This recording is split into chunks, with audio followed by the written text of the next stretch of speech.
Kamusta? Mga minamahal kong kapatid, dalangin ko na ang kapayapaan ng Panginoong Hesus ay mapasa inyo at sa inyong pamilya rin. Amen. Ako po si Pastor Antonio Junior. Mga kapatid, gusto kong magbahagi ng salita ng lakas ng loob.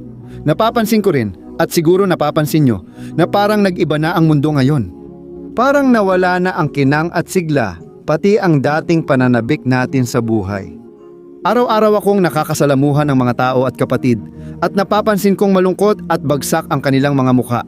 Hindi ko alam kung dahil pastor ako, pero madalas sa akin lumapit ang mga nagrereklamo o naglalabas ng sama ng loob. Parang hindi na natin alam paano mabuhay dito. Alam ko na napakalaki ng naging pagbabago, lalo na sa inyo na mahigit 20 na ang edad o mahigit 30 na. Nabuhay kayo sa ibang panahon, di ba? Kung saan mas simple ang lahat, mas kalmado, mas tahimik. At ngayon, dahil sa mabilis na pag-unlad ng teknolohiya, maraming tao ang nagiging sobrang balisa, sobrang nalulumbay. Konektado nga tayo sa internet, pero ngayon lang tayo nakaramdam ng ganitong kalungkutan at pag-iisa. Mga kapatid, lahat ng ito ay katuparan na ng mga propesiya sa Biblia na ang mga huling araw ay magiging napakahirap, magiging mahirap tiisin. Magdadalamhati ang mga tao dahil marami ang malilito sa mga trahedya ng mundo, sa kasamaan, at hindi nila ito kakayanin. Hindi ko alam sa inyo, pero araw-araw ko itong napapansin. Alam mo, yung pagbabagong ito sa ugali ng mga tao. Ang mga tao, bukod sa hindi na nila kayang magsaya o magkaroon ng motibasyon sa buhay na ito, hindi na rin nila kayang magkaroon ng pananampalataya. Tama yan mga kapatid, ang mga tao, kahit gaano pa sila kadalas pumunta sa simbahan, kahit na may Bible pa sila palagi sa cellphones nila, lagi nilang dala ang Biblia kahit saan, pero hindi nila kayang paniwalaan na ang nilalaman nito ay para sa kanila. Yan ang dahilan kung bakit araw-araw tayong nagdarasal sa umaga at gabi, palaging may dalang pag-asa, dahil kailangan natin ito. Kailangan ko rin ng panalangin mga kapatid. Alam kong espiritual na laban ito, pero para sa karangalan at kaluwalhatian ng Panginoong Hesus, na pagtatagumpayan natin ito. Amen? Sabi ni Hesus, magkakaroon tayo ng pagsubok sa mundo, pero magpakatatag tayo dahil nilampasan niya ang lahat para sa atin. Kaya nais kong maghatid dito ngayon ng mensahe ng pag-asa at lakas ng loob. At kung nararamdaman mo na ito, gusto kong hilingin sa iyo na isulat dito sa mga komento kung ano ang iyong kahilingan sa panalangin. Dahil madalas, ikaw ay nanlulumong. Maaaring mahikayat nito ang iba na buksan din ang puso nila. Amen? Bago tayo magsimula, pakisubscribe sa aking channel. Mabilis lang ito. I-click mo ang button na mag-subscribe at i-activate ang kampanilya ng notification. Piliin ang opsyong lahat para hindi mo ma-miss ang kahit anong video na ilalagay ko. Tama ba?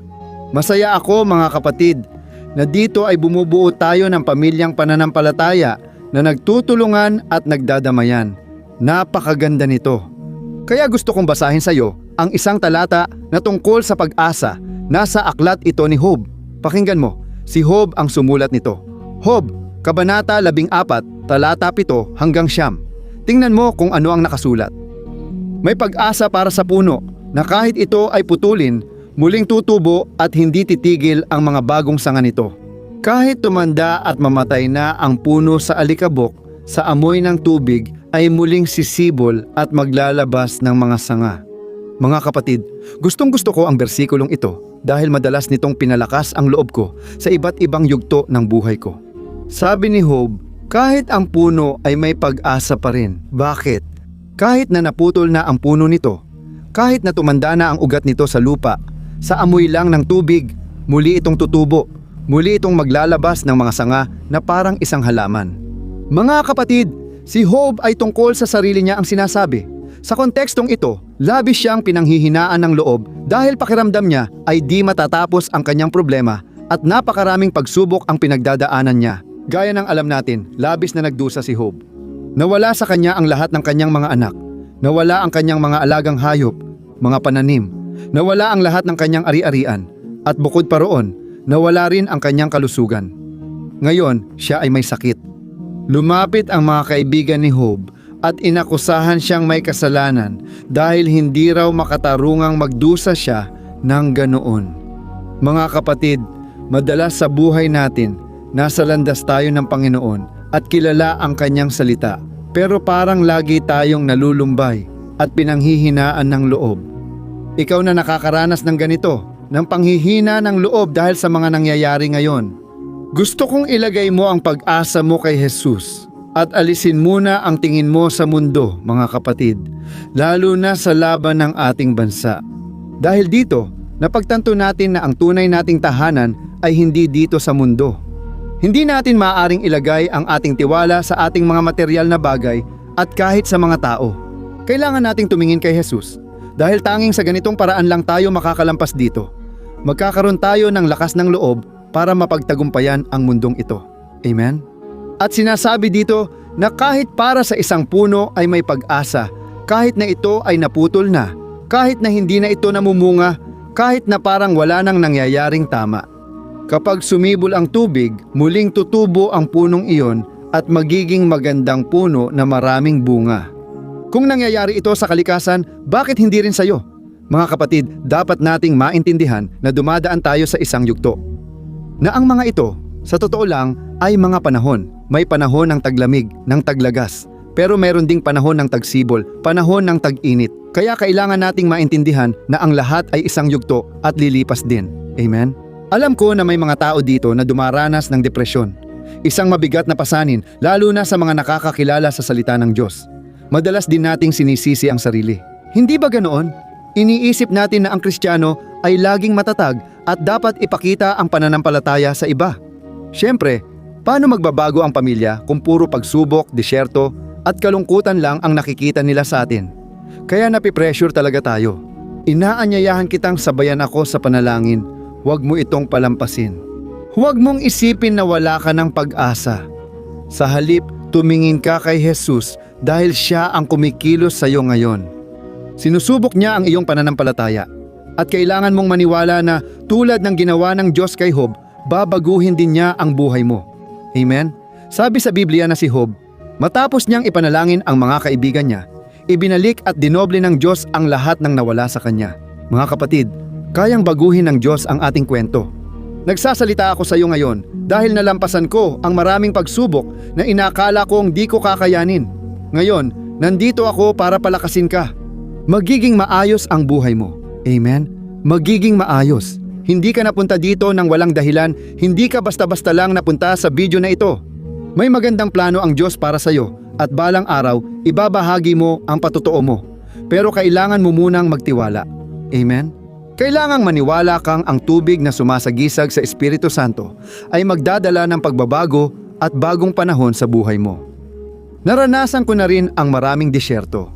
Naalala ko na minsan, dumaan ako sa malaking pagsubok at umalis ako sa pinagtatrabahuhan kong kumpanya. At tumitingin ako sa langit, parang sarado at maulap ang langit noon. Sa totoo lang, iyon ang refleksyon ng puso ko. Wala na akong pananampalataya.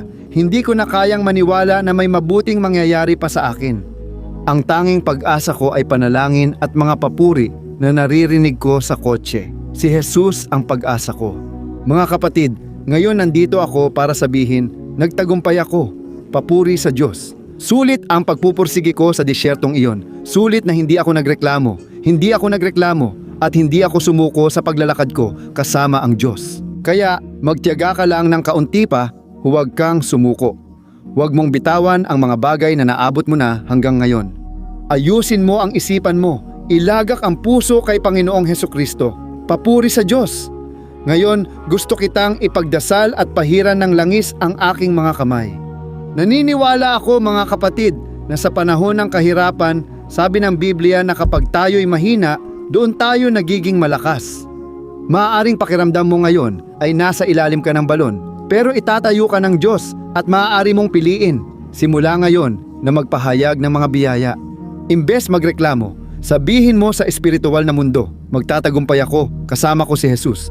Higit pa ako sa nagwagi at naniniwala akong pararangalan niya ang iyong pananampalataya. Amen? Pumikit ka ngayon at huwag kalimutan, ibahagi ito. Maraming nangangailangan ng mensaheng ito at gagamitin ka ng Diyos.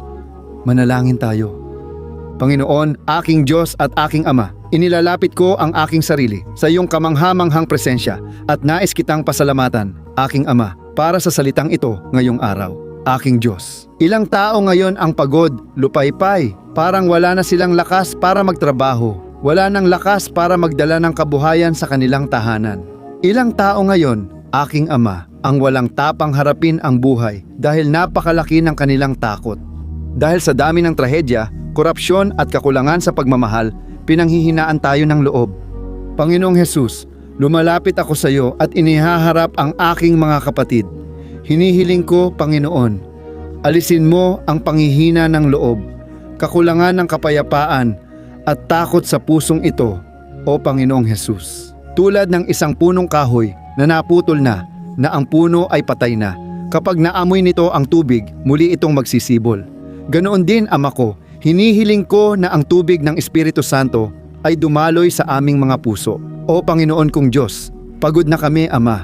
Kailangan namin ng bagong pag-asa, ng bagong lakas ng loob. Marami kaming problema, Ama, pero nagkakatipon kami ngayon sa iyong pangalan, Jesus, bilang isang pamilyang nagkakaisa sa pananampalataya at humihiling panibaguhin mo ang aming pag-asa, pananampalataya at kagalakan. O Panginoong Jesus, naniniwala akong namatay ka para sa amin at muling nabuhay at maghahari kami kasama mo. Panginoon, kailangan namin ang pag-asa ng buhay na walang hanggan. Ilayo mo ang aming paningin sa mga pansamantalang bagay sa mundo. Alisin mo ang aming mga mata sa kasalanan, ang aming mga mata sa panandaliang kaligayahan at naway mamuhay kami ng may pagsunod at kabanalan. Kailangan ka namin, Panginoon. Namumuhay kami sa mahirap na panahon, Ama. Ang daming kalamidad, problema at masasamang balita na iniisip naming baka dumating din sa amin. Ngunit, Panginoon, hinihiling ko, bigyan mo ng proteksyon, aking Ama. Palibutan mo ng mga anghel ang lalaki at babaeng ito.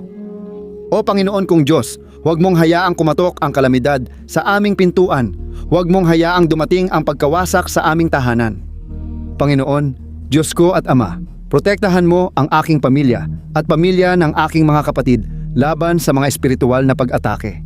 Parang nananalo ang kasamaan, parang nagwawagi, pero nangyayari lang iyon sa labas, sa mundo, dahil ayaw nilang sumunod sa iyong salita.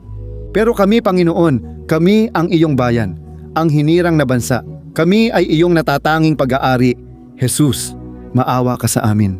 Protektahan mo ang iyong bayan, Panginoon. At kung may hindi pa nagsisisi sa kasalanan at nagbabalik loob, O Jesus, siyasatin mo ang pusong iyon ngayon. Ngayon, nananalangin siya ng pagsuko at kapatawaran sa iyo. Jesus, isulat mo ang kanyang pangalan sa aklat ng buhay. Panginoon, ikaw ang pag-ibig at pusod nito. Patawarin mo ang aming mga kasalanan. Binayaran mo na ang mga ito sa krus. Ngayon, natatanggap namin ang kapatawaran at buhay na walang hanggan sa pananampalataya. O Panginoong Jesus, kami dumadalangin at kumakapit sa iyo sa pananampalataya.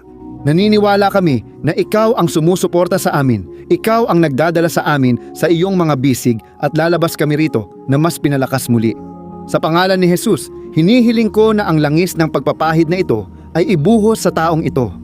Pagalingin mo, Jesus, ang pisikal na sakit na ito. Ipahayag mo ang salita ng kagalingan para sa kanya. At sa pangalan mo, Jesus, hinihiling ko, dalhin mo ang kalayaan, kagalingan at pagpapanumbalik. Naway magkaroon ang taong ito ng maraming taon ng buhay sa iyong presensya. Naway hindi na siya lumayo pa sa iyong mga landas, kundi magpasya ngayon na lumakad ng malapit sa iyo, sa pagiging malapit araw-araw ng kanyang buhay. Sa pangalan ni Jesus, ako'y nananalangin at nagpapasalamat na sa iyo sa lahat. Amen. Luwalhati sa Diyos. Hallelujah.